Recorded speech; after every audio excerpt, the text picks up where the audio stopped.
XRP Fireside Chat with Brad Garlinghouse. We're going to talk about regulation. We're going to talk about G-Treasury. We're going to talk about XRP's utility and use case. There's a lot of questions around XRP that are going to be answered by Brad Garlinghouse in this interview. This is going to be a two-part. This is part one. Let's get into it. And given that it's the day after Election Day, there's a lot to reflect, because I think about how the 2024 election was such a game changer for the crypto industry. Breathed new life.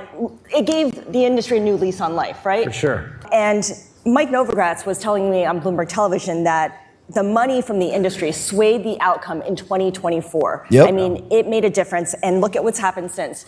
You've got a pro-crypto White House with skin in the game, a pro-crypto SEC. You have the Genius Act, which was passed on a bipartisan basis. And we know none of that happens on a regular basis here. So I'm curious, just to kind of start us off here, how pleased are you with the return on investment industry's political spending? Great question. For those of you here this morning, I just remind you, I was in that seat, the interviewer. It's a whole lot easier to be the interviewer than the interviewee. It is. Really quickly, I already went through the interview that Brad gave with Patrick Witt that is live on the channel. By the time you're watching this, if you're interested to go through that interview, there was a lot of conversation about regulation, what the White House's plans are moving forward, and there was a lot of just good moments during that. So go check it out if you want to. Let's get back to this. But look, I agree with what Novogratz said. I actually, during the 2024 election cycle, I tweeted out something to the effect that the Dems were going to be led off a cliff by Elizabeth Warren and Gary Gensler. And I think the Dems underestimated how passionate and how large the crypto community was. 100%. And I think it did impact votes. So when I don't think about it in the words of a return on investment. I think about it as we as a electorate should care about the United States leadership in innovative technologies, in AI, in the early days of the internet. And certainly that's true in blockchain and crypto. And the fact that it became partisan, I will be mind-boggled this on my deathbed. This is a technology that can help people and be used to improve financial empowerment. We heard some great panelists today talking about this and why we would be opposed to a technology. Now, people can use technology in ways we may not like, but we should regulate that, not the technology itself. And I think that the community of the industry leaned in. Ripple was one of the key leaders alongside Andreessen Horowitz and Coinbase to support a super PAC that, elevated and educated voters about these issues, and it certainly impacted some elections. And of course, the SEC's. Just to be really transparent here, Brad and the super PAC that Ripple put money into not only went to Republican candidates, but it also went to Democratic candidates that were going to push crypto narratives forward, that were going to push for regulation and allow a free and open market to succeed in the United States. So I just want to be very clear that the money did go in both directions. Be pro crypto is what it was all about, and looks like that had a big impact on the last election. Years-long campaign against Ripple basically went up in smoke following the election. You talked about Gary Gensler just now. You've described the SEC under Gary Gensler as waging a war against the crypto industry. But that's it's Elizabeth Warren's words. And literally, I'm not making those words up. They said, we're raising an army to attack crypto. So what would you say to Gary Gensler if you were to bump into him on the street or downstairs? Nothing, bro. Nothing. Not worth your time. I think actions speak louder than words. So you wouldn't need to say anything? Honestly, my honest view on this is I would not say, look, this is someone who I feel acted in bad faith. There wasn't an honest effort to engage and discuss. And you got to remember, this was when they sued us. I think many people would say, okay, you could see that maybe there's confusion about what is a currency versus a commodity versus a security. But one of the things they did that I find to be unethical is they sued me personally. And the way the law works is for me to have violated the law, I had to know what I was doing. Because for a personal charge, there's a corporate charge, and Stu Alderodi is sitting here nodding, so I'm getting something right. I feel like I learned a lot during that process. But the idea that I knew XRP was a security and acted recklessly anyway, it's just that's absurd. And they were just doing it to be bullies. And you have later on, you have even former chairs of the SEC going on TV saying that they intentionally waged pressure by going after executives. I just don't feel like that's the way the United States government should work. So now So if I that saw him on the street, I wouldn't say much. I'd say, Yeah, peace. Yeah. and you turn around and glare at him. What does the removal of this psychological, legal, and financial burden mean for Ripple, the company? Are there any constraints, do you feel like now, on what you're able to do, on your vision, on your strategy, on your path forward? I like this question. Well, I mean, I'll start with the thought. I don't think your question's about Ripple, but I think it's about the industry as a starting point. And I think we always, during when they first sued us, we said, like, this is an attack not just on Ripple, but on the industry. And at the beginning, people were skeptical of that. And I think most of the industry came around to understand that was kind of one of the first attacks on the industry that, was the first of many. And so I do think that victory, which, was long and hard fought, had a huge impact on unlocking the industry's ability to kind of move forward and play offense. Now, I do think, and as we've heard from various speakers today, there has been this massive sea change, and you're seeing institutions in this room who weren't here in years past, because now you have the US government taking a friendly view of this. But some of them still won't lean all the way in unless we have it codified with law. Yeah, regulation. And the Clarity Act passed the House, not yet the Senate. As we talked about this morning with Patrick Witt from the White House, he believes and we hope that we get something past the Senate before the end of the year. But I think for the largest financial institutions to lean in kind of permanently, we need that final step. Okay, so I mean, and we'll see when Congress actually gets back to work. I mean, what Brad's talking about here is for these larger financial institutions to really start using crypto to its true potential, its true utility. They need to understand what is legal and what is not. And the only way to do that is with the Clarity Act. Once the Clarity Act is signed into law, then the SEC and CFTC and other regulators can go ahead and set the rules of the road so everybody understands what is and what isn't legal. Whether they can get that done. As for the company itself and what's at stake, it's allowed you to move forward with your strategy. And right now, that's very much M&A. You've been on a buying spree, 4 purchases this year. Let's go. Yesterday, you announced the acquisition of Palisade, a wallet and custody firm founded by some ex-Ripplers. Welcome home after here. Before that, it was G Treasury for $1 billion. And then before that, Rail for $200 million. And there was also the prime brokerage Hidden Road, which is now Ripple Prime. Walk us through the larger strategy. What's the unifying thesis here? So Ripple aspires, and I think we are clearly in the lead, to be the blockchain infrastructure company, period. For the enterprise, for financial institutions. We started with payments, cross-border payments particularly, and that's still core to our strategy. Driving the velocity, driving the liquidity, driving the utility of XRP. We moved into custody, and that was an acquisition we made 2.5 years ago, a company based in Switzerland. That really it continues to be the leading custody infrastructure for tier 1 banks, HSBC, BBVA, SocGen. We will continue to invest in that. And the announcement yesterday of a company called Palisade gives us more capabilities in that space to go beyond just kind of that tier 1 bank customer set. But we truly believe in one of the assets that I'm most excited about. We just announced G Treasury. Renat, the CEO, I believe, is here. He an outstanding entrepreneur. These guys are the dashboard for the CFOs of over 1,000 companies, and they see trillions of dollars of payments. They're that orchestration layer enabling that. They see hundreds of billions of dollars of deposits that are dormant and could be perhaps more useful if in a tokenized form like, let's say, RLUSD.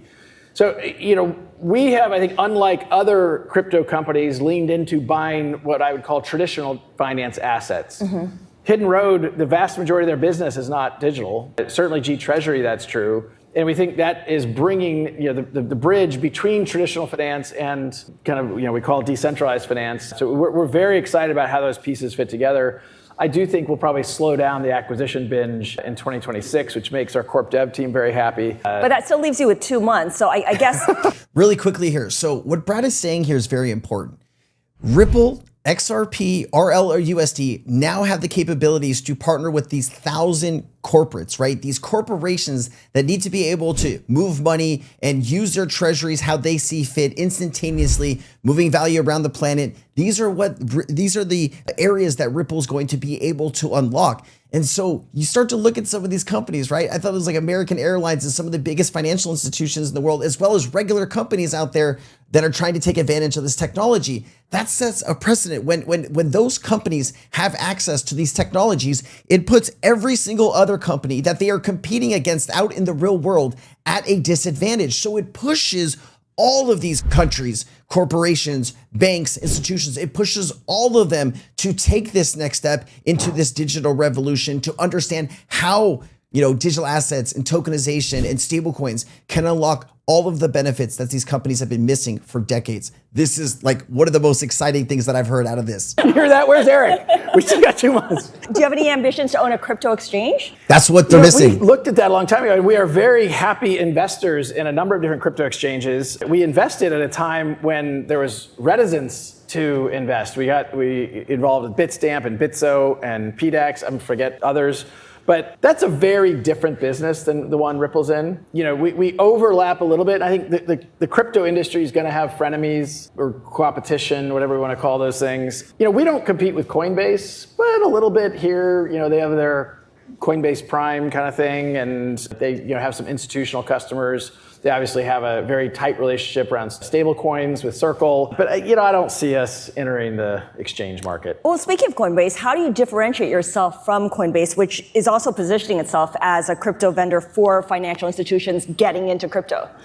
Well, but look, if I took a poll here in this audience and I said, how many people think of Coinbase as a consumer company versus an enterprise company? Their DNA, where they started, is they're a consumer company. And that's, I think, going to dominate how that company evolves. It's not to say they won't serve the enterprise, and that's great. One of the things, even as I've had the good fortune of being on Bloomberg a handful of times, I always am advocating for the growth of the industry. This is not a zero-sum game. This industry will continue to expand.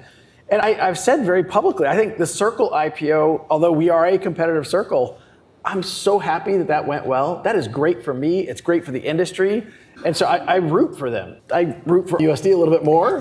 Love that. I think that we as an industry have at times been holding ourselves back by that tribalism that just doesn't make a lot of sense. And I continue to combat that. So today's news is that Ripple has just raised $500 million in its latest funding round, getting investments from Fortress, Citadel, along with crypto firms like Galaxy Digital and Pantera Capital. You now have a $40 billion valuation.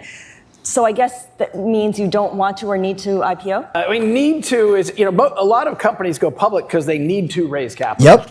Ripple has had a very healthy balance sheet that has enabled us to, buy Hidden Road and buy G Treasury, et cetera. So it has not been a short-term priority for Ripple to get public because we haven't needed to raise capital. We could have raised a lot more than $500 million. We simply didn't feel like we needed to. I am, though, thrilled, and kind of back to one of the things I said earlier, having a Fortress and a Citadel, these are truly the leading financial players and architects of financial trading in the country. And so for them to come along with us as partners and allies, I think is a very big deal. And I'm thrilled. The corp dev team at Ripple's had a busy year. What message does that send to Wall Street, to traditional finance, to crypto skeptics? Get on board. We talked earlier today about the fact that there's still over 50% of the financial institutions in the United States have zero exposure to crypto. There's zero chance that that's going to be true a year from now. Yep. That number is going to continue to go down and down. And that is actually great news because that's tailwinds for the whole industry. That's tailwinds for Coinbase. That's tailwinds for Circle. But that's also tailwinds for Ripple. So happy about that. All right, let's talk about XRP. How does XRP fit into your larger M&A strategy? Well, XRP, and I sometimes have to remind the world of this, but XRP is at the heart and soul of what Ripple is doing. We care deeply. We have called it our North Star. But at the end of the day, we want to do things that are good for the XRP ecosystem. We want to build trust in XRP. We want to build utility in XRP. And we want to build liquidity in XRP. There you go. Each of the acquisitions we do, in one way or another, we believe it will do those things. Now, it may not be, some people may look at it and be like, I don't really, scratch their head a little bit. Well, I promise you that we see in the three-dimensional game of chess, we see how we believe that's going to evolve. Sometimes we'll probably do things that are more obvious and some less obvious. That's okay with us. Right, there might be... One of the advantages of being private is I don't always have to explain myself to public investors. This is funny. People ask me all the time, when is Ripple going to IPO? And basically, Brad's answer is what I've been telling people for the last 6 months. Ripple doesn't need the money. Right? They can do more as a private company. So to stay below the radar and to make these moves, that is Ripple's advantage right now. They are not looking to IPO anytime soon, especially if the market starts to trend down in 2026. I would imagine we'll be well off in 27, 2028 before this is a serious conversation. That is just my 2 cents. Let's get back to it. So that's another reason not to have the IPO anytime soon. But there are critics who might say that this pace of M&A, this blistering pace, is papering over the fact that organic adoption of XRP hasn't fully lived up to its potential. How do you respond to that? Look, on one hand, I get it. And I would say, again, macro, one of the challenges for crypto at large is the number one use case is speculation. Yeah. How many proven scaled use cases of crypto on any token or any blockchain can you point to? And unfortunately, I do think the industry has to live up to the promise of blockchain over the next 5 years, 10 years. Yep. Do you think that'll still be the case in 5 years' time? No. I was in Saudi Arabia last week on a panel at the IIF, and this was FII. That was my primary point, that we are finally, partly because of regulatory clarity, you're seeing more entrepreneurs, more investors, and it's very analogous to what happened in the earliest days of the internet. The 1996 Telecom Deregulation Act provided clarity and structure so that entrepreneurs and investors could come into the internet space and did the money flow in, and the entrepreneurs flowed in. And yes, we saw a dot-com bubble. I think as we get more regulatory clarity, you're going to see more institutions, more capital, more entrepreneurs. Now, on XRP specifically, look, do I think that we have room to grow? Absolutely. But if you told me 3 years ago, you'd have literally, I think there's 100 different interesting startups going on in different aspects, some even competing with the Coinbase on the consumer side. There's a ton of growth that's going on in the XRP ecosystem. Some of that Ripple has partnered with, some of that we have nothing to do with. And that is because I believe XRP is an extremely efficient blockchain. It's very fast, it's very inexpensive, and it's very scalable. We don't advocate that it's the right one size fits all, that you should do everything on the XRP blockchain. There's other blockchains that are going to be better at different use cases, and that's great. But we think that we'll continue to champion XRP use cases that we think are uniquely good on that blockchain. And it's because of that potential that we see that an ETF issuer. All right, guys, listen, I'm going to record a second video, part 2 of this. It is going to be a 45-minute video if I keep it all in one. So I know people can't really sit still for that long. So we're going to go to part 2 here. Make sure we're going to get into ETFs and all kinds of other news and information. I'll give you my honest feedback. I hope you guys are enjoying my coverage of Ripple Swell. Please let me know down in the comments if you are. And if you want to like the video, leave a comment or share it with somebody. I'd really appreciate it. Thank you for all your support. And let's go. All right.